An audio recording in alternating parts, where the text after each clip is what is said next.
Friends, words are important. Words matter, or at least they used to. I'm reminded of the old Chinese saying, "May you live in interesting times." It's a rather innocuous, even bland term, interesting. And yet the Chinese sages who used the phrase did not mean it as a blessing. I think it's fair to say that we are living in interesting times, and a few of us would say that it's a good thing. Another example, you sit through a concert of newly composed music and afterwards someone asks you, "What do you think of that new piece the orchestra played?" And you replied, "It was interesting." And we all know what that means. Brings to mind what many a mother has said, if you can't say anything nice, don't say anything at all. Yep. Or that other old gem said somewhere on a playground, "Sticks and stones may break my bones, but words can never harm me." Really?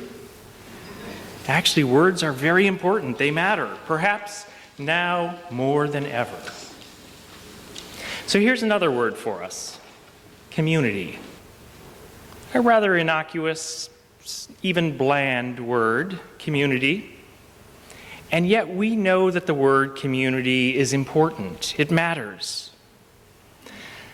I suspect many of you could point to a community, probably more than one, that has enriched your life immensely. Hopefully, this community is on that list, or is growing to be on that list. And I suspect if I asked for a show of hands, which I won't, of how many of you have been hurt by a community, there would be more than one hand that would go up. It's been said that if you've been hurt by a community, it will take a community to heal that hurt. And maybe some of us are here today for that very reason. The word community is hardly innocuous. In fact, it can be devastatingly powerful when told we don't belong. But fortunately, it can be beautifully powerful as well. A couple of years ago, UU Minister Tom Shade wrote an article in UU World, the Unitarian Universalist magazine, inviting us to think about why Unitarian Universalists gather together in religious community. What is our purpose? Are we simply gathering with like-minded people for mutual support? Tom writes, "If your congregation defines its purpose as being a religious or spiritual community, it's time to think bigger. Religious communities are wonderful for people who belong to them, but in today's religious climate, many others are not interested in religious communities that exist just for the sake of existing." Tom continues, "Being a community is actually thinking small. Our ultimate goals and purpose cannot simply be about ourselves. Unitarian Universalists, like members of every other religion, are trying to change the world by encouraging people to live a different way. Unitarian Universalists," he writes again, "like members of every other religion, are trying to change the world by encouraging people to live in a different way. By word and by deed, Unitarian Universalists are trying to change people. And it's time for us to acknowledge and proclaim this," he writes, "and to see that building a religious community is but a means to a larger end." There's something to think about.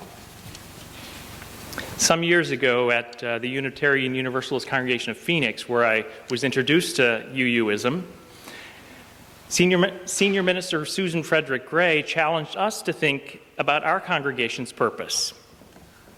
And in the process of trying to write our statement of purpose, our mission statement, if you will, I think that's what we called it, we discovered again that words are important, that they matter. Because in our conversation as a community, the word evangelical came up as a way to describe who we are as a religious community. Now, I'm sure you can imagine how that went over with some members. Evangelical UUs? Historically, the term evangelical had the more general meaning of sharing good news, being excited about something really good, telling others that, as the song says, we're building a new way. Nothing wrong with that. That's good. But of course, the term evangelical in our lifetimes has morphed to describe a certain particular brand of Christianity that many who are outside of that religious community experience as self-righteous and judgmental. Not that it all is, but that's kind of what many of us feel. So needless to say, when the dust settled in Phoenix, the word evangelical did not remain in the statement of purpose. We just simply could not all agree on that usefulness. But the discussion was important because it helped us focus our attention on the fact that a religious community has more than one purpose. Yes, we are a community to provide support and encouragement to each other. We are a community that celebrates together, that grieves together, that asks questions and learns together. None of us are alone, like that little island in Jason's story. I'm sure we've had times when we felt terribly alone, or perhaps I should speak for myself. I've had times when I felt terribly alone. But we are never truly alone when we allow ourselves to be drawn in and engaged into the life of a community such as this. We are not disconnected islands, though at times we may feel so. And there are many opportunities each week in the life of this community to remove some of that feeling of disconnection, to gather together and to have a sense of who each other are, who each other is. When I was in Phoenix, one of the first things I did, I was a United Church of Christ pastor, so when I was at Phoenix and first started going to the UU congregation, like, how do you get started, right? I grew up my whole life as a Christian, Mennonite Christian, a very particular kind, and then UCC so that I could pastor as an openly gay person, and then eventually that wasn't quite the right fit either. And I found my way to the UU congregation of Phoenix. How do you start? I didn't know what I believed anymore. I wasn't quite sure where I stood anymore. And so someone encouraged me to join a small group. Now, a simple thing, once a month, an hour and a half. What could that possibly do? And yet that experience for me was transforming. There were about 8 of us. At first, we just talked about the subject at hand, which in our small groups here is the subject of the month, gratitude or community or whatever the subject might be. And it was probably 6 months before I had any idea what any of the other people in that small group did for a living. No labels. They didn't know I was a pastor or a Mennonite in background.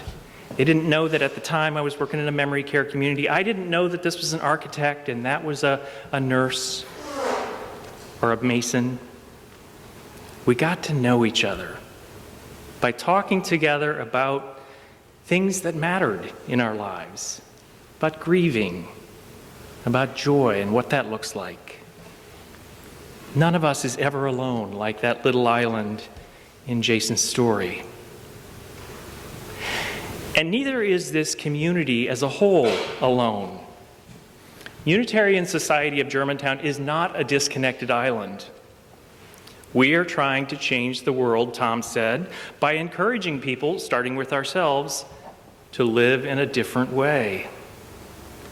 And there are countless ways that we do this. Rebuilding Philadelphia is exactly one such way. What was it Jerry said?